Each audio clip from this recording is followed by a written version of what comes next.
Hello everyone, welcome to IQTab. So let's start with the newspaper analysis for 17th of March. Now first of all let's try to understand कि आज हमें कौन कौन सा news को discuss करना है। देखिए सबसे पहले हम बात करेंगे ग्रीन हाइड्रोजन के ऊपर एक फ्यूल सेल इलेक्ट्रिक व्हीकल बनाया गया। नाउ ये इलेक्ट्रिक व्हीकल किस तरीके से काम करता है and most importantly green hydrogen को किस तरीके से हम एक फ्यूल सोर्स की तरह यूज कर सकते हैं, ये काफी इंपॉर्टेंट होता है, इसको हम प्रॉपर्ली समझेंगे। Second will talk about European electricity grid. Now इस पर्टिकुलर बॉडी के अंदर रिसेंटली यूक्रेन और उसके साथ में आपको मोल्डोवा याद होगा, राइट? मोल्डोवा, इन दोनों को इसके अंदर ऐड किया गया है। नाउ क्यों इसको ऐड किया गया है, क्या इंपॉर्टेंस है और किस तरीके से इसका जो एनर्जी क्राइसिस है उसको ये कहीं ना कहीं इसको पूरी तरीके से एडजस्ट कर सकता है, इसके बारे में हम समझेंगे। Third will talk about a concept called as DST. हो सकता है कि आपने डीएसटी के बारे में पहले सुना होगा, that is called as daylight saving time. अगर आपने इसके बारे में नहीं सुना है तो you will get to learn a new thing today कि डीएसटी एग्जैक्टली क्या होता है, किस तरीके से काम करता है और कौन कौन से कंट्री के अंदर काम करता है।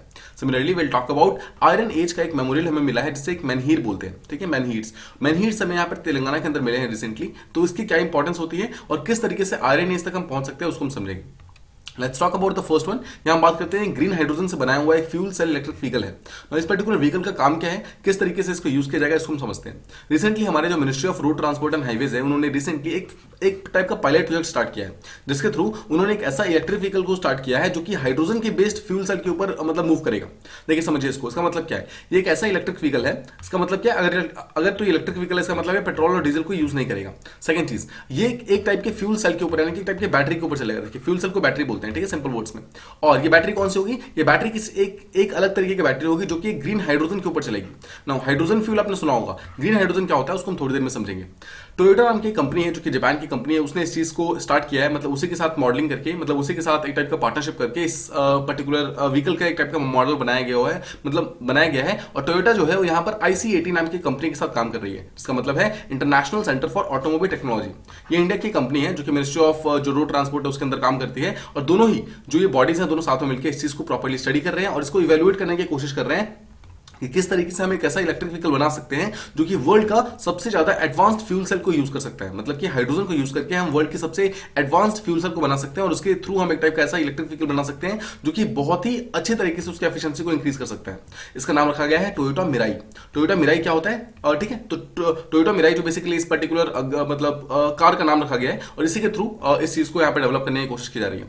एम क्या है, एम ये है कि अवेयरनेस को स्प्रेड करना है ताकि लोगों को, इन्वेस्टर्स को, जितने भी बिजनेसमैन है उन लोगों को हाइड्रोजन के बारे में, सेकंड चीज फ्यूल सेल जो इलेक्ट्रिक व्हीकल्स होते हैं उसके बारे में, इन सब टेक्नोलॉजीज के बारे में मालूम चले और जो डिफरेंट इन्वेस्टर्स वगैरह हैं वो इस पर्टिकुलर टेक्नोलॉजी के अंदर काफी सारा इन्वेस्ट करें ताकि ये टेक्नोलॉजी काफी आगे तक जा सके।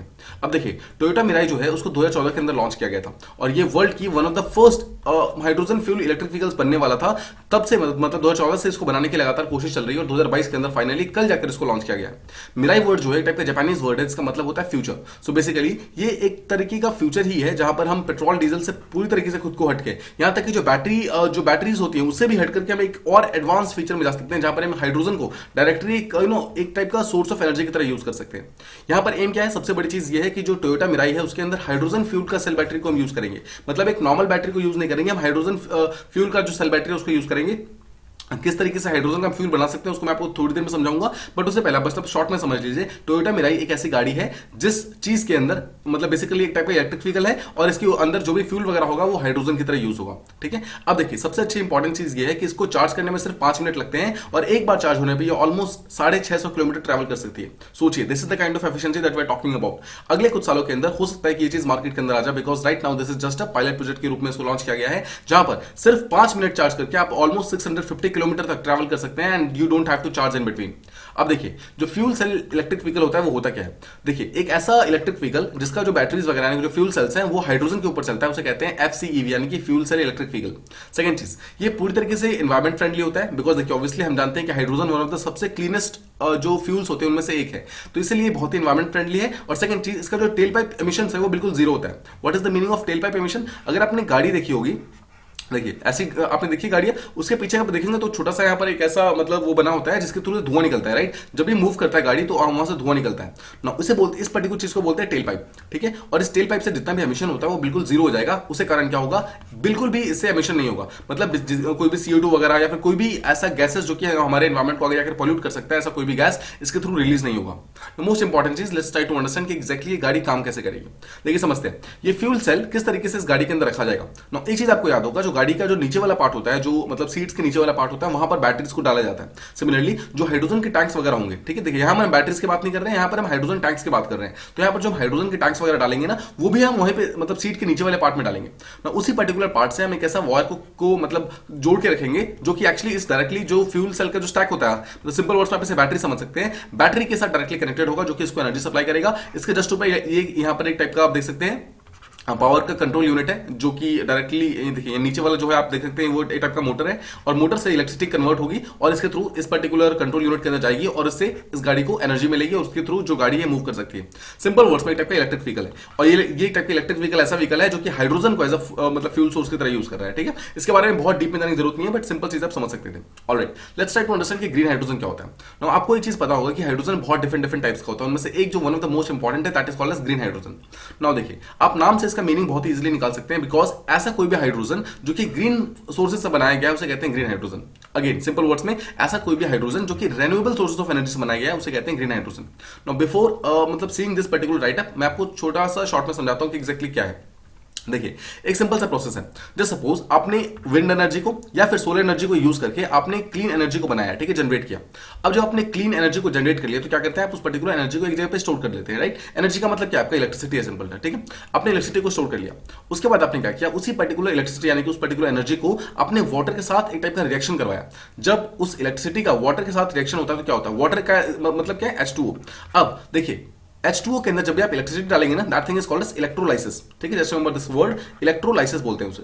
लाइसिस का मतलब होता है वाटर, इलेक्ट्रो का मतलब होता है इलेक्ट्रिसिटी, यानी कि इलेक्ट्रिसिटी और वाटर का यहाँ पे कॉम्बिनेशन हो रहा है। देखिए, जब भी इलेक्ट्रिसिटी एक पर्टिकुलर अमाउंट से ज्यादा वाटर के ऊपर जाएगी तो वाटर के जो मॉलिक्यूल्स होते हैं वो ब्रेक हो जाते हैं। तो H2O जो है ना, वो ब्रेक होकर 2 मॉलिक्यूल्स ऑफ हाइड्रोजन और 1 मॉलिक्यूल ऑफ ऑक्सीजन के अंदर मतलब कन्वर्ट हो जाएगा। मतलब यहाँ पर हमें एक वाटर के मॉलिक्यूल से 2 डिफरेंट मॉलिक्यूल्स ऑफ हाइड्रोजन मिलेंगे। तो this thing is called as, यही देखिए एक्चुअली हमें यही चाहिए, बिकॉज हमें यही हाइड्रोजन चाहिए जिसके थ्रू हम यहाँ पर एनर्जी को प्रोड्यूस कर सकते हैं।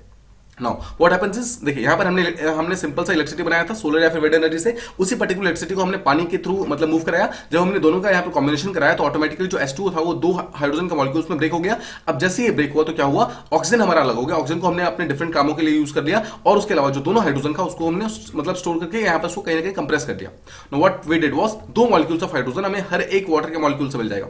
नाउ इसके बाद हम क्या करेंगे, उस पर्टिकुलर दोनों मॉलिक्यूल्स ऑफ वाटर को हम सिंपली ट्रांसपोर्ट करके कहीं पर भी एक गैस की तरह यूज कर सकते हैं, और ये गैस जो है हमारा डायरेक्टली फ्यूल की तरह यूज करेगा। नाउ हाइड्रोजन को एज अ फ्यूल यूज करने के लिए आपको सिंपल हाइड्रोजन एक गैस के फॉर्म में चाहिए होता है, आपको कुछ और करने की जरूरत नहीं है। आप सिंपली उस चीज को यूज करके अपने इलेक्ट्रिसिटी को जनरेट कर सकते हैं, अपने आपको जो भी आपका मतलब जो आपका एनर्जी का जो नीड्स वगैरह उसको कंप्लीट कर सकते हैं। आई होप अब यहाँ पर मतलब शॉर्ट में समझ गए कि किस तरीके से पूरा का पूरा ग्रीन हाइड्रोजन का जो कंसेप्ट है वो किस तरीके से काम करेगा। तो आप यहाँ पर ये चीजें समझ गए। शॉर्ट में आपको मैं बताता हूँ कि राइटअप क्या है। राइटअप ये है कि सिंपल सा एक प्रोसेस होता है, उसे कहते हैं इलेक्ट्रोलाइसिस, जिसमें क्या होता है H2O के थ्रू आप इलेक्ट्रिसिटी को यहाँ पे कन्वर्ट कराते हैं और उसके थ्रू H2O को ब्रेक करके 2 मॉलिक्यूल्स ऑफ हाइड्रोजन और 1 मॉलिक्यूल ऑफ ऑक्सीजन के अंदर लेके जाते हैं। सेकंड चीज, इस चीज से सबसे बड़ा फायदा ये होगा कि देखिए अगर आप देखेंगे यहाँ पर तो 2 मॉलिक्यूल ऑफ हाइड्रोजन निकला, एक मॉलिक्यूल ऑफ ऑक्सीजन निकला, बट यहाँ पर CO2 CH4 क्या ऐसा कोई भी गैस निकला है जिससे हमारे एनवायरमेंट को नुकसान हो सकता है? बिल्कुल नहीं, राइट। इसलिए एक टाइप का हमारे सेक्टर को डीकार्बनाइज कर सकता है, मतलब कार्बन की बिल्कुल भी जरूरत नहीं होगी इस चीज में। स्पेशली जो रोड और ट्रांसपोर्टेशन का सेक्टर है, जहां पर एक्चुअली सबसे ज्यादा एमिशन होता है हमारे कार्बन का, हमारे रूट्स के कारण, उन सब चीजों का पूरी तरीके से यहां पर हम रोक सकते हैं। थर्ड चीज, अगर हम ग्रीन हाइड्रोजन को एक सफिशिएंट अमाउंट में बनाने में सक्सेसफुल हो जाते हैं तो हमें एक टाइप का एक टाइप का अल्टीमेट सोर्स ऑफ एनर्जी मिल जाएगा, जो कि thousands and thousands of years तक हमारे साथ रह सकता है। उसके बाद हमें पेट्रोल की, डीजल की, जो भी पेट्रोलियम वगैरह है उन सब की जरूरत नहीं पड़ेगी, और हम लॉन्ग टर्म के अंदर इस चीजों का एक्चुअली हम फायदा उठा सकते हैं। ये हो गया हमारा फर्स्ट टॉपिक। आई होप आपको जो ग्रीन हाइड्रोजन का कंसेप्ट था और जो आसपास के जितने भी जो भी इलेक्ट्रिक व्हीकल कंसेप्ट थे वो चीज आपको समझ आ गई। Let's move on to the next one. यहां हम बात करने वाले हैं यूरोपियन इलेक्ट्रिसिटी ग्रिड के बारे में, और किस तरीके से यूक्रेन को और साथ में मोल्डोवा को, दोनों को इस पर्टिकुलर ग्रिड के अंदर मतलब यहां पर इंक्लूड किया गया। तो कॉन्टिनेंट आप समझ, जो कॉन्टेक्स्ट आप समझिए। कॉन्टेक्स्ट ये है कि जो यूरोप का जो अपना खुद का इलेक्ट्रिसिटी ग्रिड है उस चीज के अंदर यूक्रेन को यहाँ पर रिसेंटली ऐड कर लिया गया है। इससे क्या होगा, सबसे बड़ी चीज अभी हम देखिए आगे मैं आपको बताऊंगा कि जो रशिया है, रशिया ने भी अपना एक टाइप का ग्रिड बना रखा है, और इसी ग्रिड के अंदर राइट नाउ यूक्रेन इस पर्टिकुलर ग्रिड का पार्ट है। इसका मतलब क्या है, रशिया मतलब रशिया के ऊपर यूक्रेन डिपेंडेंट है अपनी इलेक्ट्रिसिटी के ऊपर। तो अभी जो वॉर टाइम चल रहा है तो उसके कारण क्या होता है, रशिया बार बार यहाँ पे उसका इलेक्ट्रिसिटी कट कर देता है। Now that is a big problem for Ukraine. इसी चीज के कारण यूक्रेन ने यहाँ पर इस चीज को अपील किया था यूरोपियन इलेक्ट्रिसिटी ग्रिड के अंदर आने का, और उसको रिसेंटली एक्सेप्ट कर लिया है। मतलब यूरोपियन इलेक्ट्रिसिटी ग्रिड का पार्ट बन चुका है Ukraine. Now there is a body called as ENTSO-E, इसका मतलब है European network of transmission systems operators. अब ये एक ऐसी बॉडी होती है जो कि पूरे के पूरे जितने भी यूरोपियन यूनियन का जितने भी कंट्रीज है ना, उन सबको कहीं ना कहीं एक सिंगल इलेक्ट्रिसिटी के ग्रिड के अंदर बांध के रखती है। अच्छा, what is the meaning of electricity grid? Simple सा मतलब देखिए, ग्रिड का मतलब होता है, ग्रिड एक ऐसा प्लेस होता है बेसिकली जहां से आपका इलेक्ट्रिसिटी वगैरह वो हो सकता है, मतलब ट्रांसमिट हो सकता है, स्टोर हो सकता है, ठीक है। तो यूरोपियन के जितने भी मतलब यूरोप के जितने भी कंट्रीज है वो क्या करते हैं, उन्होंने एक कॉमन ग्रिड बना रखा है, मतलब कि एक ऐसा सिस्टम बना रखा है जिसके थ्रू सारे के सारे कंट्रीज आपस में जो भी इलेक्ट्रिसिटी वगैरह प्रोड्यूस करेंगे वो एक दूसरे को बेच सकती हैं, एक दूसरे से खरीद सकती हैं, बहुत ही सिंपल तरीके से, ठीक है। ऑलराइट, अब देखिए, अगर ये यहां पर यूक्रेन और मोल्डोवा, जैसे मैंने आपको बताया, दोनों ही इसके अंदर ऐड हो जाएंगे तो क्या होगा, यूक्रेन और मोल्डोवा अब रशिया के ऊपर डिपेंडेंट नहीं होंगे। They can directly purchase and sell there, जो भी उनका इलेक्ट्रिसिटी वगैरह है वो डायरेक्टली यूरोप से खरीद सकते हैं और यूरोप को अपना इलेक्ट्रिसिटी बेच भी सकते हैं। अब देखिए, ऐसा नहीं है कि अभी जो रशिया ने अटैक किया उसके कारण हम इस चीज के कारण, मतलब उस चीज के कारण यहाँ पर यूक्रेन ने इस पर्टिकुलर ग्रुप को ज्वाइन कर लिया है। ये ज्वाइनिंग का जो बात चल रही है 2014 से इस चीज की बातें चल रही है। आपको याद होगा 2014 के अंदर जब क्रीमिया के ऊपर अटैक हुआ था, रशिया ने जब अटैक किया था, उस टाइम से ही यूक्रेन कहीं ना कहीं रशिया से दूर जाना चाह रहा था और धीरे धीरे मतलब यूरोप की तरफ जाने की कोशिश कर रहा था। और 2014 से ही लगातार इस चीज की बातें हो रही है कि किस तरीके से हम जो हमारा जो यहाँ पर यूक्रेन है उसको हम किस तरीके से यूरोप की इलेक्ट्रिसिटी ग्रिड के अंदर इंक्लूड कर पाएंगे। बट अभी तक ऑब्वियसली वो चीज सक्सेसफुल नहीं हो पाई थी। पर 2022 में जैसे रशिया ने इन्वेड किया यूक्रेन के ऊपर, वैसे यूक्रेन ने एक टाइप का इमरजेंसी रिक्वेस्ट डाला, मतलब सामने डाला, मतलब इसकी जो यूरोपियन यूनियन है उसके सामने डाला कि हमें जल्दी से जल्दी इस चीज के अंदर ऐड होना है, बिकॉज रशिया जो है बार बार हमारी जो इलेक्ट्रिसिटी वगैरह उसको कट कर दे रहा है और जैसे ही अंधेरा होता है वैसे वो वहां पे ब्लास्ट कर देते हैं, ठीक है। नो, ये एक बहुत बड़ी प्रॉब्लम हो रही थी। दैट इज वाई यूक्रेन की हेल्प करने के लिए जितने भी यूरोपियन कंट्रीज है उन लोगों ने ट्रायल्स जल्दी जल्दी स्टार्ट कर दिए। जस्ट रिमेंबर, इस चीज को अभी सिर्फ ट्रायल के बेसिस पे स्टार्ट किया गया। नाउ एज आई वाज मतलब जैसा मैं आपको बता रहा था, this is Ukraine and this is just नीचे मोल्डोवा, ठीक है। जस्ट रिमेंबर दीस थिंग्स, दोनों ही को यहाँ पर जो इस वाले पार्ट है, यानी कि जो यूरोपियन वाले पार्ट है, उन सब चीजों से इलेक्ट्रिसिटी ग्रिड से यहाँ पे जोड़ने की बात की जा रही है और उसको जोड़ने के लिए ट्रायल बेसिस बेसिकली स्टार्ट हो चुका है। नाउ, जितने भी यहाँ पर जो यूरोपियन कंट्रीज हैं उनका एक टाइप का कॉमन मतलब यूरोपियन कॉन्टिनेंटल ग्रिड है, मतलब एक कॉमन मतलब एक टाइप का कॉमन इलेक्ट्रिसिटी ग्रिड है जो कि पोर्टुगल से लेकर के पोलैंड तक मूव करता है। Let me show you this thing on map. Alright, अब देखिए ये यूरोप का मैप है, ठीक है। आप अगर बिल्कुल वेस्टर्न साइड में देखेंगे तो you will see a country called as Portugal, और सिमिलरली अगर आप ये देखेंगे दिस इज पोलैंड। ये सारे के सारे आप देख रहे हैं, इसमें से एक दो को छोड़ के, ऑब्वियसली यहाँ पर देखिए स्विट्जरलैंड वगैरह को छोड़ के बाकी जितने भी कंट्रीज है सबके सब कहीं ना कहीं इसका पार्ट है, यूरोपियन यूनियन का पार्ट है, राइट। तो ये सब के सब एक टाइप का कॉमन ग्रिड के अंदर प्रेजेंट है। और तो यहाँ पर पोर्टुगल से लेकर के पोलैंड तक ऑलमोस्ट सारे के सारे कंट्रीज जो कि ईयू का पार्ट है, सबके सब कॉमन ग्रिड के अंदर है। तो इन सब ने मिलकर डिसाइड किया कि यहाँ पर देखिए, यहाँ पर एक यूक्रेन एक और यहाँ पर मोल्दोवा दो, इन दोनों कंट्री को इस चीज के अंदर इंक्लूड कर लिया जाएगा, ताकि इन दोनों को जब भी इलेक्ट्रिसिटी वगैरह प्रोवाइड करना हो तो सब जो भी यहाँ पे यूरोपियन कंट्रीज वगैरह वो लोग इनको प्रोवाइड कर सके। इसका सबसे बड़ा फायदा क्या होगा? फायदा ये होगा कि यूक्रेन और मोल्दोवा दोनों के अंदर ही पावर सिस्टम की स्टेबिलिटी यहाँ पर इंक्रीज हो जाएगी, बिकॉज उनका लाइट वगैरह कटना बंद हो जाएगा, फर्स्ट चीज। तो सेकंड चीज, अब देखिए यूक्रेन चाहे तो अपने पावर प्लांट्स वगैरह को बंद कर सकता है, ऐसे पावर प्लांट्स जो कि कोल के ऊपर यूज हो रहे हैं, बिकॉज आप जानते हैं कि अभी यूक्रेन राइट नाउ वॉर के अंदर है और वॉर के टाइम में फ्यूल को सेव करना दैट इज वेरी इंपॉर्टेंट। और आप जानते हैं कोल अभी राइट नाउ बहुत ही इंपॉर्टेंट फ्यूल है। अभी जब तक हम सोलर और विंड एनर्जी के ऊपर पूरी तरीके से रिलाई नहीं करते, मतलब पूरी तरीके से हम कन्वर्ट नहीं हो जाते हैं, तब तक कोल बहुत इंपॉर्टेंट है। और अभी कोल का देखिए जो भी मतलब ग्लोबल एक्सपोर्ट्स वगैरह यूक्रेन के लिए सब कुछ ऑलमोस्ट बंद हो गया बिकॉज ऑफ वॉर, तो उसके कारण जितना भी कोल उनके पास है उनको उसको कंजर्व करना बहुत जरूरी है। देखो ये तो हो गया शॉर्ट टर्म में। शॉर्ट टर्म में तो उनको काफी ज्यादा फायदा होने वाला है, बिकॉज उनका कोल बचेगा और साथ में जो भी उनकी इलेक्ट्रिसिटी की सप्लाई वगैरह है वो सब यूरोप से आनी स्टार्ट हो जाएगी। बट लॉन्ग टर्म के अंदर भी यहाँ पे यूक्रेन को काफी फायदा होगा, जहां पर यूक्रेन के पास जो भी एक्स्ट्रा मतलब जो भी इलेक्ट्रिसिटी वगैरह होगी, देखिए यूक्रेन भी अपना खुद का इलेक्ट्रिसिटी को जनरेट करता है, तो जो भी इनके पास एक्स्ट्रा होगा उन सबको ये एक्सपोर्ट भी कर सकते हैं यूरोपियन कंट्री के मतलब पास में, बेसिकली बेच करके कुछ पैसे वगैरह भी कमा सकते हैं, ठीक है। तो ये आप समझ गए, आई होप कि किस तरीके से उसको ऐड करने की कोशिश की जा रही है। नाउ अपार्ट फ्रॉम दिस, अगर आप इस मैप को देखेंगे तो आपको समझ आएगा, जितने भी आप ब्लू पोर्शन देख रहे हैं, देखिए आप ये ब्लू पोर्शन देख रहे हैं, ये सब के सब ऐसे इलेक्ट्रिसिटी ग्रिड्स हैं जो कि ऑलरेडी एग्जिस्टिंग है, मतलब कि ऑलरेडी जो बने हुए हैं। तो अगर आप देखेंगे तो कुछ ही यहाँ पर ऐसी इलेक्ट्रिसिटी है जो कि मतलब ईस्टर्न साइड में है, मतलब कि सॉरी जो वेस्टर्न साइड के अंदर प्रेजेंट है, मतलब यूरोपियन यूनियन से अभी मतलब यूक्रेन का बहुत ही कम अभी इलेक्ट्रिसिटी ग्रिड प्रेजेंट थी। अभी इससे पहले जितने भी इलेक्ट्रिसिटी ग्रिड जो कि यूक्रेन और मतलब जो भी यूक्रेन के अंदर काम कर रही थी, वो सब के सब अगर आप देखेंगे या तो बेलारूस से आ रहा था जो कि रशिया के साथ है, या फिर खुद रशिया से आ रहा था। पॉइंट इज कि यहाँ पर रशिया जो है बहुत ज्यादा मतलब जो रशिया है उसके ऊपर बहुत ज्यादा डिपेंडेंट है यहाँ पर यूक्रेन। इसी डिपेंडेंसी को कम करने के लिए यहाँ पर देखो, जो आप यहाँ पर रेड लाइन देख रहे हैं, इसी पर्टिकुलर रेड लाइन को यहाँ पर बनाने की बात की जा रही है, इसी चीज को यहाँ पर स्टार्ट करने की बात की जा रही है, और यहाँ पर मल्टीपल ऐसे लाइंस लगाने की बात की जा रही है जो कि यूरोपियन कंट्रीज से डायरेक्टली इलेक्ट्रिसिटी को यहाँ पर इसके अंदर यानी कि यूक्रेन के अंदर लेके आ सके। Now let's talk something about ENTSO-E। ENTSO-E का फुल फॉर्म होता है European network of transmission system operators. तो जैसा मैंने आपको बताया, इसका मेन काम क्या है, यूरोपियन कंट्रीज के जितने भी यूरोपियन यूनियन के जितने भी कंट्रीज हैं, इन सबको एक कॉमन इलेक्ट्रिसिटी ग्रिड के अंदर लेकर आना, ये इसका मेन काम है। इसके अंदर टोटल 35 कंट्री से टोटल 39 मतलब ऐसे बॉडीज हैं just remember this thing, total 35 countries हैं और उस 35 कंट्री में से टोटल 39 ऐसी कंपनीज है, मतलब ऐसी इलेक्ट्रिसिटी की कंपनीज है जो कि इसके अंदर है। तो एक चीज आप समझिए, देखिए 35 तो आपने देखा कि यहाँ पर यूरोपियन कंट्रीज है, तो एक्स्ट्रा 4 कहां से? 4 जो एक्स्ट्रा है वो कहीं ना कहीं नॉन यूरोपियन कंट्रीज है, ठीक है। जस्ट रिमेंबर दिस थिंग, तो इसका मतलब क्या है, इसके अंदर European countries plus non European countries दोनों ही इंक्लूडेड है। डिस्पाइट द फैक्ट इसके अंदर नाम के अंदर देखिए सिर्फ यूरोपियन नेटवर्क लिखा हुआ है, बट यूपीएससी आपके प्रीलिम्स के अंदर आपसे क्वेश्चन पूछ सकता है कि क्या European network of transmission system operators के अंदर non European countries members present है? तो yes, they are also present, ठीक है। Just remember this thing. Apart from this, इसका हेडक्वार्टर कहां प्रेजेंट है? जो ब्रसेल्स जो है, जो कि बेल्जियम का कैपिटल है, वहां पे इसका हेडक्वार्टर प्रेजेंट है। और ये वर्ल्ड का लार्जेस्ट इंटरकनेक्टेड इलेक्ट्रिकल ग्रिड है, मतलब कि सबसे ज्यादा नंबर ऑफ कंट्रीज को एक साथ कनेक्ट करने वाला जो इलेक्ट्रिकल ग्रिड है वो यही है, ENTSO-E, जो कि यूरोप का इलेक्ट्रिकल ग्रिड है। नाउ इसको 2009 के अंदर बनाया गया था और इसको लीगल मैंडेट यानी कुछ लीगल पावर्स वगैरह दी गई थी, जिसके थ्रू ये पूरे के पूरे यूरोप का जितना भी गैस है, जितना भी ऑयल है, जितना भी इलेक्ट्रिसिटी है, इन सबको यहाँ कहीं ना कहीं लिबरलाइज कर सकता है, उनको थ्रू यूज करके एक दूसरे कंट्री के अंदर एक्सपोर्ट या फिर इंपोर्ट वगैरह करवा सकता है। जस्ट रिमेंबर वन थिंग, जैसे मैंने आपको स्टार्टिंग में बताया था कि रशिया और बेलारूस का अपना खुद का मतलब एक कॉमन इलेक्ट्रिसिटी ग्रिड है, और अभी तक जो यूक्रेन और मोल्डोवा दोनों ही है, दोनों ही रशिया के मतलब ग्रिड का पार्ट थे। बट जैसे 2014 के अंदर वो अटैक हुआ था मतलब क्रीमिया के ऊपर, तब से यूक्रेन ने अपने आप को धीरे धीरे रशिया से दूर करना स्टार्ट कर दिया, एंड दैट इज वाई यहाँ पर रशिया और बेलारूस से दूर होकर यूक्रेन और मोल्डोवा दोनों ही यूरोपियन कंट्री की तरफ जा रहे हैं, ठीक है। और इसका मेन काम क्या है? इसका मेन काम ये हुआ है कि रशिया के ऊपर जो भी डिपेंडेंसी थी वो धीरे धीरे रिड्यूस हो जाएगी और बेसिकली अपना इलेक्ट्रिसिटी वगैरह को डायरेक्टली यूरोप से खरीद सकते हैं। ये इसका मेन काम हो गया। तो let's move on to the next one. यहां हम बात करेंगे डेलाइट सेविंग टाइम यानी कि डीएसटी के कांसेप्ट के बारे में। डीएसटी एक्जेक्टली क्या होता है, किस तरीके से काम करता है, इस चीजों को हम समझने की कोशिश करते हैं। Now before explaining you the कि डीएसटी क्या होता है, मैं आपको एक शॉर्ट में समझाता हूं कि एक्जेक्टली टाइम का कांसेप्ट किस तरीके से मूव करता है। नाउ जो हमारा अर्थ होता है उसके ऊपर दो टाइप की इमेजिनरी लाइंस होती हैं।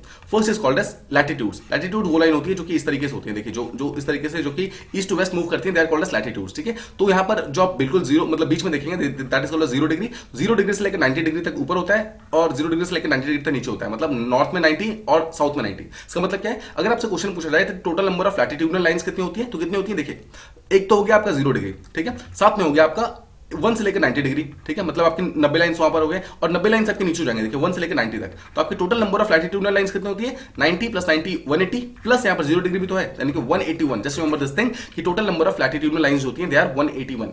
सिमिलरली सेकंड कांसेप्ट होता है that is called as longitudinal line. Longitudinal line ऐसे होते हैं जो कि नॉर्थ टू साउथ मूव करते हैं, तो इस तरीके से होते हैं, ठीक है, बहुत सारे होते हैं। ऑलराइट, अब देखिए जो नॉर्थ साउथ वाला जो मूव करता है ना, वेट मैं आपको दिखाता हूं, देखिए वो जो उसका जो बीच वाला होता है दैट इज मतलब that thing is called as यहाँ पर जो उसका प्राइम मेरिडियन बोलते हैं इसको, ठीक है। प्राइम मेरिडियन मतलब 0 डिग्री, मतलब 0 डिग्री लॉन्गिट्यूड को यहाँ पे प्राइम मेरिडियन बोलते हैं। That passes through a place called as GMT यानी कि ग्रीनविच मीन टाइम। और GMT जो है आपको बस इतना ध्यान रखना है वो यूके के अंदर यानी कि जो ब्रिटेन है उसके अंदर प्रेजेंट है। ऑलराइट, अब देखिए शॉर्ट में समझिए है क्या एग्जैक्टली।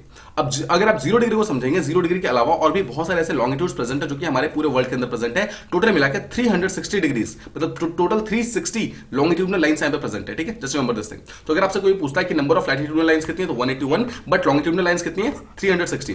तो क्वेश्चन कम्स कि यहां पर 361 क्यों नहीं है, बिकॉज यहां पर 0 डिग्री और 380 जो मतलब 360 डिग्री होता है, दोनों यहां पर सेम होते हैं। दैट इज वाई दोनों यहां पर सेम होते हैं। अगर मैं 360 की बात कर रहा हूं, इसका एक्चुअली मैं कहना ये चाहता हूं कि 180 डिग्री ईस्ट और 180 डिग्री वेस्ट जो है, जो ये लाइन होती है वो कॉमन लाइन होती है, ठीक है। That is why total number of longitudinal line यहाँ पर 360 होती है और total number of latitudinal lines यहाँ पर 181 होती है। नो व्हाट हैपेंस इज, जब भी आपको एक पर्टिकुलर जगह का टाइम पता करना होता है तो you always follow longitudinal lines, ठीक है, ये वाला लाइन। ऑलराइट, ये जो लॉन्गिट्यूडनल लाइन्स होती है ये हमेशा आपको टाइम को पता करने में हेल्प कर सकती है। ऑलराइट, अब एक चीज समझिए, जस्ट सपोज कि ये एक वर्ल्ड है, ठीक है। ऑलराइट, अब आपने देखा ये यहाँ पे 0 डिग्री था। और अब देखिए 0 डिग्री से लेकर जस्ट सपोज कि दिस इज 1 डिग्री, तो दोनों के बीच का जो आप गैप देख रहे हैं, ये जो 1 डिग्री का गैप है, इस पर्टिकुलर गैप के बीच में एक्चुअली ऑलमोस्ट 15 मिनट का डिफरेंस होता है।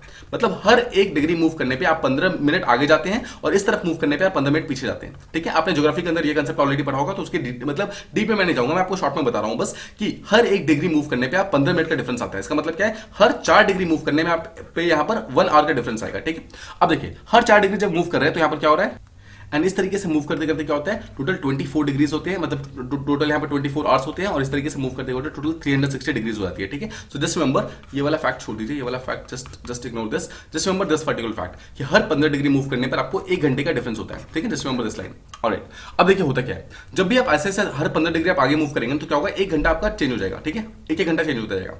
जैसे सपोज अगर इंडिया है यहाँ पर, ठीक है, इंडिया है, तो आप जानते हैं इंडिया के बीच में ऑलमोस्ट इतना सारा मतलब जो लॉन्गिट्यूड्स है ऑलमोस्ट 30 डिग्री का डिफरेंस है। अगर 30 डिग्री का डिफरेंस है, इसका मतलब क्या है कि यहाँ पर 15-15 मिनट के मतलब 15-15 डिग्री के दो यहाँ पर मतलब डिविजन हो जाएंगे। मतलब कि एक जो हमारा हाफ है, फर्स्ट हाफ है, और जो सेकंड हाफ है, दोनों के बीच में कम से कम 2 आवर का डिफरेंस है। 2 आवर का डिफरेंस है, इसका मतलब क्या है? देखिए, जब भी जो सन होता है ना, देखिए this is India and this is यहाँ पर हमारा जो अरुणाचल प्रदेश है। अब देखिए, सन जो होता है ना, वो हमेशा ईस्टर्न साइड से निकलता है। इसका मतलब है कि जो अरुणाचल प्रदेश है, जो हमारा बिल्कुल ईस्टर्न साइड में प्रेजेंट है, वो सन को पहले देखेगा, और जो गुजरात यहाँ पर प्रेजेंट है हमारा, गुजरात यहाँ पर हमारे सन को लास्ट में देखेगा। जस्ट रिमेंबर दिस थिंग, ठीक है? सो अरुणाचल प्रदेश हमारे कंट्री से सन को सबसे पहले देखता है, और जो गुजरात होता है वो बिल्कुल लास्ट में देखता है। नाउ व्हाट हैपेंस इज कि कुछ कंट्री ऐसी होती है जहां पर जो डिफरेंस होता है वो बहुत ज्यादा होता है, मतलब जहां पर डिफरेंस 5 से 6 घंटे का होता है। उसी कारण क्या होता है, कुछ कंट्रीज ऐसी होती है जहां पर सन जो है काफी पहले आ जाता है। मतलब देखिए, नॉर्मल टाइम में हमारे जो मतलब जो हमारा सूरज वगैरह आता है वो कब आता है? अगर आप एक एवरेज टाइम लेके चले तो 7 मतलब मॉर्निंग, अगर आप सुबह 7 बजे का लेके चले और शाम में 5 बजे तक का लेके चले, ठीक है? Let's take this particular time, सुबह 7 बजे से लेकर के शाम में 5 बजे तक अगर सन रह रहा है। कुछ कंट्रीज ऐसी होती है जहां पर ये सन जो है सुबह 4 बजे ही आ जाता है, और फिर जल्दी, लेकिन देखिए, जिस कंट्री के अंदर जल्दी सन आता है उसके अंदर जल्दी जाता भी है। तो अगर 3 घंटे पहले आया, इसका मतलब है 2 बजे तक वो सन वहां से मतलब जा चुका होगा। और कुछ कंट्रीज ऐसी होती है जहां पर 7 बजे के बदले 10 बजे भी सन आता है, मतलब बहुत लेट आता है, और फिर रात में 8 बजे तक सन वहां पे रहते हैं। बहुत सारी कंट्री ऐसे मतलब यहाँ प्रेजेंट है। आप जानते हैं there is a country called as Norway, ठीक है? नॉर्वे एक ऐसी कंट्री है जहां पर रात में 12 बजे भी सन आता है, ठीक है? तो ये एक्चुअली जियोग्राफिकल फिनोमिना है, और ये कुछ मतलब बहुत बड़ा कोई मैजिक नहीं है। This is just a geographical phenomena जो कि शो करता है कि हमारा जो डिफरेंट कंट्रीज है, सबका जो टाइमिंग है, टाइम का कंसेप्ट है, वो बिल्कुल डिफरेंट है। नाउ कुछ ऐसी कंट्रीज जहां पर सन पहले आ जाता है या फिर जहां पर सन बाद में आता है, उन सब एरियाज के अंदर टाइम को एडजस्ट करने के लिए there is a thing called as DST, यानी कि डे लाइट सेविंग टाइम। अब इसको शॉर्ट में समझिए। देखिए, there is a thing called as summer time. Summer time का मतलब क्या होता है? जब भी आपका समर का टाइम आता है ना, तो क्या होता है? समर का टाइम का मतलब है कि आपका सन जो है पहले आ जाएगा। तो अगर पहले आ जाएगा सन आपका, तो क्यों ना आप अपना काम वगैरह करना 1 घंटा पहले स्टार्ट कर दे, राइट? इसी कंसेप्ट के ऊपर यहाँ पे आपका डीएसटी का जो कंसेप्ट है वहां पर चलता है। सिमिलरली अगर विंटर्स का टाइम अगर आप देखेंगे, यानी कि ऑटम का टाइम अगर आप देखेंगे, तो सन यहाँ पर 1 घंटा लेट आता है। तो इसलिए जो घड़ी वगैरह जो भी वॉचेस वगैरह होते हैं उसको भी 1 घंटा लेट कर दिया जाता है, ठीक है? इसी चीज को यहाँ पर डीएसटी बोलते हैं। इस तरीके से मूव करता है। इसका मतलब क्या है? एक साल में 2 बार यहाँ पर जो वॉचेस होते हैं उसको चेंज करना होता है ना। देखिए, फिर समझिए इसको एक बार। समर्स के टाइम में क्या होता है? कुछ कंट्री के अंदर सन जो है पहले आ जाता है, मतलब कि जल्दी राइज कर जाता है, ठीक है? और काफी लेट सेट करता है। इसके कारण क्या होता है? ज्यादा डे लाइट आवर्स यहां पर मिलती है। Just try to understand this. मैं आपको एग्जांपल से समझाता हूं। मान लीजिए कि आपका ऑफिस आवर जो है वो सुबह 10 बजे से लेकर के 10 AM से लेकर के 5 PM तक है। जैसे सपोज कि ये आपका ऑफिस आवर्स है।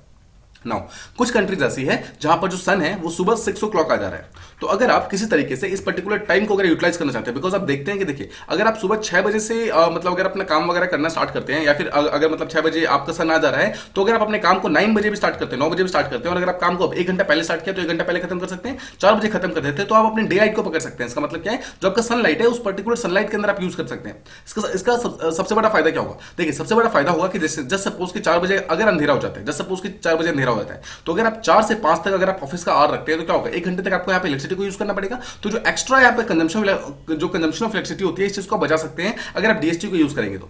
सिमिलरली जो समर मंथ्स होते हैं, आप वहां पर आपने देखा क्या होता है? जहां पे क्लॉक्स होते हैं उनको एडवांस करना होता है। Just remember this thing, summers के टाइम में क्लॉक्स को आगे बढ़ाया जाता है, मतलब 1 घंटा पहले कर दिया जाता है। इसका मतलब है कि अगर ऑफिस आपके 10 बजे से खुलते हैं और 5 बजे तक चलते हैं, तो आपका जो ऑफिस होगा वो 9 बजे खुल जाएगा और आपका 4 बजे खत्म हो जाएगा। This is called as DST summers के टाइम में। और जो विंटर्स होता है उसके टाइम में डीएसटी क्या होता है? जहां पर 1 घंटा आप लेट कर सकते हैं। इसका सिंपल सा मतलब क्या है? पहले 9 बजे था, फिर से आप नॉर्मली 10 बजे कर दो, और जो आपका 5 बजे पहले का टाइम था सेम वही कर दो। मतलब क्या इसका? सिर्फ समर्स के टाइम में यहाँ पर टाइम को चेंज किया जाता है, और विंटर्स के टाइम में फिर जो यूजुअल टाइम है उसी चीज को वापस लिया जाता है। दिस इज द सिंपल सा कंसेप्ट ऑफ डीएसटी। अगर आपको इसमें कंफ्यूजन है तो आप सिंपली समझ सकते हैं, समर्स के टाइम में क्या हो रहा है? जो भी क्लॉक वगैरह है उसको 1 घंटा पीछे कर देते हैं, ठीक है? मतलब अगर आपका ऑफिस 10 बजे स्टार्ट होता था तो उसको आप 9 बजे स्टार्ट कर देंगे, और जो विंटर्स का टाइम होता है उसको फिर से क्या होता है? 10 बजे ही आप अपने ऑफिस को स्टार्ट करते हैं। This thing is called as DST. इसी चीज को यहाँ पर यूज करके अलग अलग कंट्रीज वगैरह इस सब चीज को यूज करने की कोशिश करती है। Now let's try to understand कि कौन कौन सी कंट्री ऐसी है जो कि डीएसटी को फॉलो करती है। देखिए, मोर देन 70 कंट्रीज हमारे वर्ल्ड के अंदर ऐसी है जो कि अभी राइट नाउ डीएसटी को फॉलो करती हैं, और यूएसए के सिर्फ 2 स्टेट्स को छोड़ दे। देखिए, आप जानते हैं कि यूएसए के अंदर टोटल 50 स्टेट्स हैं, उसमें से अगर 2 स्टेट को छोड़ दे तो बाकी 48 स्टेट्स ऐसी हैं जो कि डीएसटी को फॉलो करती है। सिमिलरली जितने भी यूरोपियन कंट्रीज हैं सबके सब इस चीज को फॉलो करती है। और apart from this, European country के अलावा बहुत सारी ऐसी नॉन यूरोपियन कंट्री भी हैं, जैसे ईरान हो गया, मैक्सिको हो गया, Argentina, Paraguay, Cuba, Levant, New Zealand, Australia, हाइती, ये सब के सब ऐसे हैं जो कि कहीं ना कहीं डीएसटी को फॉलो करते हैं और इन सब चीजों को यूज करते हैं। नाउ क्वेश्चन कम्स की कॉन्टेक्स्ट क्या है? अभी रिसेंटली न्यूज में क्यों है? न्यूज में इसलिए है बिकॉज यूएसए ने रिसेंटली डिसाइड किया है कि उन्होंने एक टाइप का एक्ट लेकर आया है, इसका नाम है सनशाइन प्रोटेक्शन एक्ट। मतलब बेसिकली डीएसटी को वो लोग यूज करना चाहते हैं। उन्होंने ये बोला है कि अब डीएसटी को हम परमानेंट बना देंगे। इसका मतलब क्या है? हम समर्स के टाइम में जो 1 घंटा वॉच को पीछे करते हैं ना, उसी पर्टिकुलर टाइम को हम छोड़ देंगे। मतलब अब से हमारा ऑफिस 10 बजे स्टार्ट नहीं होगा, 9 बजे ही स्टार्ट हुआ करेगा। अभी तक सिर्फ ये समर्स में होता था, अब से ये चीजें विंटर्स में हुआ करेगी। इसका मतलब क्या है, अब सिर्फ एक ही बार यहाँ पर मतलब वॉच को चेंज किया जाएगा and that will be only during the summers के टाइम में। और ये नवंबर 2023 से इस चीज को स्टार्ट किया जाएगा, जहां पर विंटर्स के टाइम में अब आपको मतलब जो भी आपका समय वगैरह है, जो भी आपका क्लॉक वगैरह है, उसको वापस एडजस्ट करने की जरूरत नहीं पड़ेगी। सिर्फ एक बार आपने एडजस्ट कर लिया, that will be enough. Now ये सब तो चीजें समझ गए यूएसए के पर्सपेक्टिव से। Now let's try to understand India के पर्सपेक्टिव से। क्या इंडिया जीएसटी को फॉलो करता है? No, India does not follow this. Apart from this, क्या पाकिस्तान, क्या अफगानिस्तान, क्या यहाँ पर नेपाल, बांग्लादेश, कोई और चाइना वगैरह कोई भी फॉलो करते हैं? नो। क्या रशिया फॉलो करता है? No. Just remember this things कि जितने भी ईस्टर्न कंट्री है, क्यों ये लोग फॉलो नहीं करते हैं? बिकॉज हम लोग ईस्टर्न साइड में होने के कारण हमारा सन सबसे पहले आता है। सन हमारा सबसे पहले आने के कारण क्या होता है, हमें एक इनफ डेलाइट टाइमिंग ऑलरेडी मिल जाती है, तो हमें डेलाइट टाइमिंग की जरूरत नहीं पड़ती है। बट कंट्रीज लाइक यूएसए, जहां पर सन सबसे लास्ट में आता है, देखिए ये सबसे वेस्टर्न साइड में, तो सबसे लास्ट में यहां तक पहुंचेगा ना, सबसे लास्ट में यहां पर सन आएगा। That is why in countries को यहां पर यूज करना होता है। बट अगर आप देखिए ईस्टर्न साइड में भी कुछ एग्जांपल्स यहां प्रेजेंट है, जैसे कि ऑस्ट्रेलिया, न्यूजीलैंड, कुछ ऐसी कंट्रीज यहां प्रेजेंट है जो कि इस चीज को फॉलो करती है। Let's move on to the next one. यहां हम बात करने वाले हैं तेलंगाना का आयरन एज मेमोरियल के बारे में। अब देखिए first things first, let's try to understand कि एग्जैक्टली कॉन्टेक्स्ट क्या है। कॉन्टेक्स्ट ये है कि तेलंगाना के अंदर रिसेंटली एक टाइप का मैनहिर मिला है। मैनहिर क्या होता है मैं आपको 2 मिनट में बताऊंगा, बट आप शॉर्ट में समझिए कि तेलंगाना के अंदर एक प्रोग्राम चल रहा है जिसका नाम है प्रिजर्व हेरिटेज फॉर पोस्टैरिटी प्रोग्राम, जिसके थ्रू जब ये लोग बहुत सारे आर्कियोलॉजिकल चीजों को ढूंढ रहे थे, वहीं पर तेलंगाना के अंदर एक रोड साइड के पास में उनको एक टाइप का ऐसा मतलब 6x3 की साइज का, मतलब 6 फीट बाई 3 फीट के साइज का एक टाइप का मैनहिर मिला है। नाउ जितने भी आर्कियोलॉजिस्ट वगैरह है उनका ये मानना है कि ये जो मैनहिर है it belongs to iron age, जिसे आप सिंपल वर्ड्स में मेगालिथिक एज भी बोलते हैं। इसी चीज का मतलब इसी पर्टिकुलर एज का हो सकता है, जो कि ऑलमोस्ट 3500 ईयर्स ओल्ड है। और माना जाता है कि ये पर्टिकुलर मैनहिर जो हमें रिसेंटली मिला है, it was formed in memory of a dead person, जिनकी उस टाइम डेथ हो गई थी, उनकी मेमोरी में इस चीज को बनाया गया था। ये 3 फीट जमीन के नीचे से मिला है, that is why it becomes very important. Now first things first, iron age क्या है? देखिए अगर आप जियोलॉजिकल टाइम्स के लगे हमारे अर्थ का या फिर स्पेशली अगर हमारे इंडिया का देखिएगा तो आपको ये चीज समझ आएगा। सबसे पहले हम देखते हैं, सबसे पहले हमारा आया pre history, right? Pre historic time आया। प्री हिस्टोरिक टाइम को आप 3 पार्ट में डिवाइड कर सकते हैं, Palaeolithic, Mesolithic and Neolithic. Similarly Palaeolithic को आप 3 पार्ट में डिवाइड कर सकते हैं, अपर, लोअर एंड मिडल, ठीक है? अब देखिए आप नियोलिथिक मतलब एरा तक पहुंच गया। अगर आप नियोलिथिक पहुंच गए इसका मतलब होता है न्यू स्टोन एज, मतलब कि अब अभी के टाइम में बहुत सारे स्टोन्स वगैरह का अच्छे यूसेज वगैरह यानी कि स्टोन के टूल्स वगैरह बनने शुरू हो गए थे। जैसे यहाँ पर न्यूलिथिक एज यहाँ पर खत्म होता है, उसके बाद एक न्यू एज स्टार्ट होता है जिसे कहते हैं Chalcolithic as. Chalcolithic as basically माना जाता है जहां पर कॉपर वगैरह हमें पहली बार मिला था, और कॉपर को हमने यहाँ पर यूज वगैरह करना स्टार्ट किया था, ठीक है? कॉपर के यहाँ पर हमें बहुत सारे मेटल्स मिलते हैं, कॉपर के यहाँ पर बहुत सारे इंस्क्रिप्शंस मिलते हैं, कॉपर के हमें यहाँ पर पिलर्स मिले हैं, ठीक है? आपने एक प्लेस का नाम सुना होगा, इसका नाम है सोहागुरा, ठीक है? सोहागुरा जो कि यूपी के अंदर प्रेजेंट है, वहां पर कॉपर का फर्स्ट इंस्क्रिप्शन मिला हुआ है, ठीक है? तो ये चीजें शो करते हैं कि कॉपर का यूसेज जो है चालकोलिथिक टाइम में स्टार्ट हो गया था। नाउ चालकोलिथिक जब टाइम यहां पर खत्म होता है, उसके बाद हमारा स्टार्ट होता है इंडस वैली सिविलाइजेशन, जिसे हम सिंपल वर्ड्स में ब्रॉन्ज एज कहते हैं। नाउ अब जानते हैं ब्रॉन्ज कैसे बनता है? ब्रॉन्ज एक्चुअली फॉर्म होता है, ब्रॉन्ज एक टाइप का एलॉय है। एलॉय का मतलब होता है जो कि 2 डिफरेंट चीजों से मिलकर बनता है, और जो ब्रॉन्ज है वो मिलता है कॉपर और टिन से मिलकर बनता है। और देखिए कॉपर हम जानते हैं कि चालकोलिथिक एज के अंदर इंडिया के अंदर ऑलरेडी कॉपर वगैरह आ चुका था। टिन कहां से आता था? टिन आता था there is a place in Bihar, इसका नाम है Chirand, just remember the place Chirand, और साथ में अफगानिस्तान के कुछ प्लेसेस वगैरह प्रेजेंट है, यहां से हम लाते थे टिन, और कॉपर और टिन को ज्वाइन करके यहाँ पर ब्रॉन्ज वगैरह मिलना स्टार्ट हुआ, और उसी ब्रॉन्ज एज के कारण हमारा इंडस वैली सिविलाइजेशन यानी कि आईवीसी जो है वो स्टार्ट होता है। नो देखिए आईवीसी के यहाँ पर बहुत सारे डिफरेंट फीचर्स थे, मतलब बहुत सारे डिफरेंट पीरियड्स थे। नाउ आईवीसी को अगर आप ब्रेक करेंगे तो सबसे पहले आता है अर्ली आईवीसी, मतलब अर्ली वैदिक पीरियड, मतलब अर्ली इंडस वैली सिविलाइजेशन। तब आता मतलब उसके बाद आता है जो आपका मेच्योर इंडस वैली सिविलाइजेशन था, और फाइनली आपका आता है जो आपका मतलब फाइनल यानी कि जब आपका इंडस वैली सिविलाइजेशन खत्म हो रहा था उसे कहते हैं लेटर इंडस वैली सिविलाइजेशन, ठीक है? अब देखिए जब आपका लेटर इंडस वैली सिविलाइजेशन आ रहा था उसके जस्ट बाद आपका स्टार्ट होता है वैदिक एज। अब इस पार्ट को ध्यान से सुनिएगा, अब ये वाला पार्ट यहां तक जो हम पहुंचे हैं इसी चीज को ध्यान समझिए। ये जो लेटर इंडस वैली सिविलाइजेशन था और जिस टाइम वैदिक एज स्टार्ट हो रहा था, इसी के बीच में यहां पर एक पीरियड स्टार्ट होता है जिसे कहते हैं megalithic age. Just remember this thing, इसी मेगालिथिक एज को बोला जाता है आयरन एज, ठीक है? आई होप आप समझ गए कि सबसे पहले हमारा प्री हिस्टोरिक इंडिया स्टार्ट होता है, उसमें पैलियोलिथिक, मेसोलिथिक, नियोलिथिक के जस्ट बाद यहाँ पे स्टार्ट होता है चालकोलिथिक, जिसके अंदर हम कॉपर यूज करते हैं। कॉपर के बाद स्टार्ट होता है इंडस वैली सिविलाइजेशन, जिसे हम ब्रॉन्ज एज कहते हैं। ब्रॉन्ज एज जब खत्म होता है, ब्रॉन्ज एज का जो लास्ट पीरियड होता है उस टाइम, और ब्रॉन्ज एज के मतलब जो इंडस वैली सिविलाइजेशन का जो लास्ट नेक्स्ट पीरियड था यानी कि वैदिक एज, दोनों के बीच में एक पीरियड स्टार्ट होता है, उसे कहते हैं मेगालिथिक एज, इसे ही हम आयरन एज कहते हैं, ठीक है? मेगा मतलब होता है लार्ज, और लिथिक का मतलब होता है स्टोन, यानी कि लार्ज स्टोन एज, और इसी टाइम में जो आयरन वगैरह था वो मिलना स्टार्ट हो गया था। Now interesting fact, megalithic age कहां पाया गया था? It was actually found in south India. Megalithic age आपको ध्यान रखना है नॉर्थन इंडिया के अंदर बिल्कुल भी पाया नहीं गया था। तो आई होप आप यहां पर समझ गए कि आयरन एज एक्जैक्टली किस तरीके से आया था और कहां कहां पर आयरन एज वगैरह पाया जाता है। नाउ जो अभी रिसेंटली अभी जो मैनहेर मिला है वो मतलब व्हाइट कलर के अंदर प्रेजेंट है। मैनहेर क्या होता है मैं आपको भी बताता हूं। देखिए ये जो रिसेंटली जो मैनहेर मिला है ये बेसिकली आयरन एज का है और ये एक टाइप का ल्यूकोग्रेनाइट स्टोन का पार्ट है। ल्यूकोग्रेनाइट स्टोन जो होता है वो मैफिक मिनरल का पार्ट होता है, एक ऐसा मिनरल जिसके अंदर माइका काफी लार्ज अमाउंट के अंदर प्रेजेंट होता है। ठीक है, जस्ट रिमेंबर मतलब वन थिंग, सो मैफिक मिनरल्स ऐसे होते हैं जिस चीज के अंदर माइका प्रेजेंट होता है और इस टाइप का जो स्टोन्स वगैरह हमें रिसेंटली मैनहेर्स के रूप में मिलने स्टार्ट हुए हैं, जो कि शो करता है कि उस पर्टिकुलर टाइम में लोगों को ये चीज मालूम थी कि किस पर्टिकुलर स्टोन के अगर हम लिखेंगे, मतलब किस पर्टिकुलर स्टोन के ऊपर अगर हम लिखेंगे तो ज्यादा दिन तक वो चीजें रहेंगी, मतलब सर्वाइव करेंगे। तो उन्होंने बहुत ही जियोलॉजिकली मतलब चीजों को ढूंढ कर एक पर्टिकुलर टाइप के रॉक पर उन चीजों को लिखा है। तो ये सब चीजें शो करती हैं कि मैनहेर्स को इस तरीके से लिखा गया था कि लॉन्ग एजेस तक मतलब वो चीजें वहां से मिटे ना, वो सब चीजें वही रहे। क्वेश्चन कम्स कि मैनहेर्स होते क्या है। मैनहेर्स ऐसे स्टोन्स होते हैं जो कि मैन मेड होते हैं, मतलब कि जिसे इंसान खुद बनाता है ऐसे स्टोन्स, उसे कहते हैं मतलब मैनहेर्स, और इसके ऊपर कुछ ना कुछ लिखा होता है। जैसे अगर आप किसी टूम पे जाएंगे या फिर आप सिंपल वर्ड्स में अगर आप किसी मतलब क्रिश्चियन के ग्रेव में जाएंगे तो क्या होता है, एक ग्रेव होता है और ग्रेव के ऊपर देखेंगे तो वहां पर एक टाइप का ऐसा स्टोन होता है जिसके ऊपर लिखा होता है in the memory of this and this, right. उसी चीज को यहाँ पर मैनहेर कहते हैं सिंपल वर्ड्स में। बस मैनहेर का आपको सिंपल सा मतलब समझ सकते हैं। मैनहेर जो है एंशिएंट टाइम में हुआ करता था, अभी के टाइम में जैसे बोलते हैं उसे टूम स्टोन बोलते हैं, that is called as tombstone, उसे मैनहेर नहीं बोलते हैं। बट आपको ये चीज ध्यान रखना है, सिर्फ जो ग्रेव के पास में जो मतलब जो रखे जाते हैं सिर्फ उसे ही यहाँ पर मैनहेर्स नहीं बोलते हैं। कोई भी ऐसा लार्ज स्टोन जिसके ऊपर किसी की इंस्क्रिप्शन लिखी हुई है, that thing is called as a menhir. अब ये मैनहेर जो है पूरे यूरोप, अफ्रीका, एशिया, यहाँ तक इंडिया के अंदर भी काफी सारे मैनहेर्स हमें मिले हुए हैं। इंडिया के अंदर अगर आप बात करेंगे तो अभी हमें तेलंगाना के अंदर मिला है, इससे पहले हमें तमिलनाडु, केरला, तो देख सकते हैं आप जितने भी साउथ इंडिया के स्टेट्स हैं उन सब के अंदर कहीं ना कहीं मैनहेर्स वगैरह मिलते रहते हैं, बिकॉज ये सब के सब कहीं ना कहीं मेगालिथिक पार्ट को शो करते हैं। अब देखिए मैनहेर्स के बारे में तमिल संगम लिटरेचर के बारे में के अंदर भी काफी चीजें लिखी हुई हैं। अब जानते हैं तमिल संगम लिटरेचर जो है वो हमारे साउथ इंडिया की हिस्ट्री को बहुत ही अच्छी तरीके से डाइवर्सिफाई करके चीजों को बताता है। नाउ मैनहेर्स को वहां पर एक वर्ड यूज किया गया मैनहेर्स के लिए, that word is called as nadukal. Nadukal आप सुना होगा आपने, जो एंशिएंट हिस्ट्री के लिए अंदर काफी इंपॉर्टेंट है। नादुकाल का मतलब होता है एक, देखिए नादु का मतलब क्या होता है जानते हैं, नादु अगर आप एंशिएंट अगर आप आर्ट एंड कल्चर देखेंगे, नादु का मतलब होता है हीरो और काल का मतलब होता है स्टोरी, मतलब स्टोरी ऑफ अ हीरो, मतलब story of a fallen hero, मतलब कोई ऐसा वॉरियर जो कि वॉर के अंदर गए थे बट उनकी वहां पर उनकी डेथ हो जाती है, मतलब उनकी वहां पर वीरगति हो जाती है, तो उन चीजों को ऑनर करने के लिए उनके बारे में उनकी स्टोरियां वगैरह लिखाई जाती है on a big rock, that thing is called as a menhir. Now India के अंदर जैसा मैंने आपको देखा तेलंगाना, केरला, तमिलनाडु, बहुत सारे ऐसे प्लेसेस में प्रेजेंट है। देखिए अब आप देखेंगे ये वाला जो पार्ट देख रहे हैं अभी, ये यहाँ पर केरला के अंदर प्रेजेंट है, जहाँ पर मल्टीपल यहाँ पर मैनहेर्स जो है एक ही जगह पर मिले हैं। एक्जैक्टली इसका सिग्निफिकेंस क्या है, इस चीज को ढूंढने के ऊपर आर्कियोलॉजिस्ट अभी लगे हुए हैं, हमें एक्जैक्टली पता नहीं है क्या यहाँ पर कोई ग्रेव चाहिए, क्या यहाँ पर कोई ग्रेवयार्ड हुआ करता था, क्या यहाँ पर बहुत सारी बॉडीज वगैरह नीचे हमें मिली है, बट इसके नीचे यहाँ पर कोई भी हमें बॉडीज वगैरह नहीं मिली, तो क्या ये कोई एक टाइप का रिचुअल सिंबल हो सकता है, क्या है एक्जैक्टली हमें चीज मालूम नहीं है।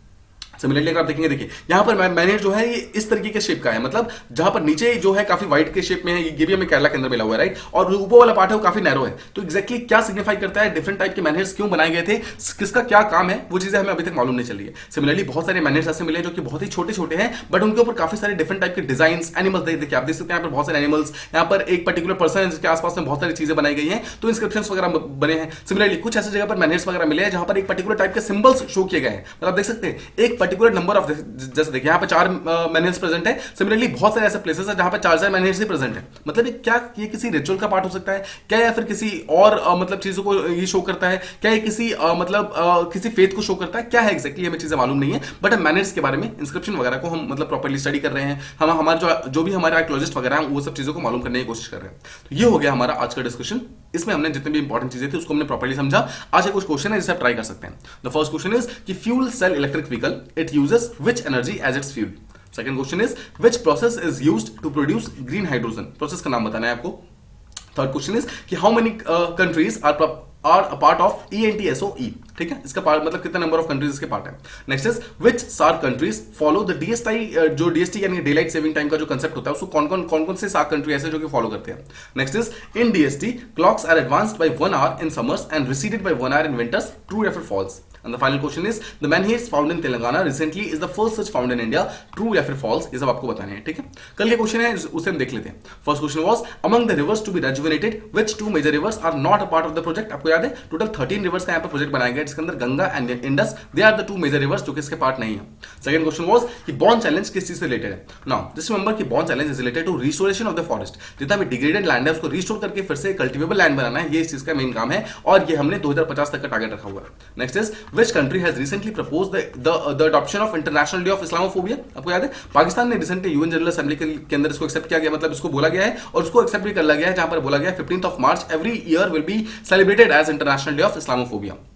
Next is which are the top 3 largest arms importing कौन कौन से नेशन है? देखिए फर्स्ट पे तो हमें पता है इंडिया है, सेकंड नंबर पे जस्ट रिमेंबर कि सऊदी है, थर्ड पे यहाँ पर इजिप्ट है, ये काफी ज्यादा इंपॉर्टेंट है।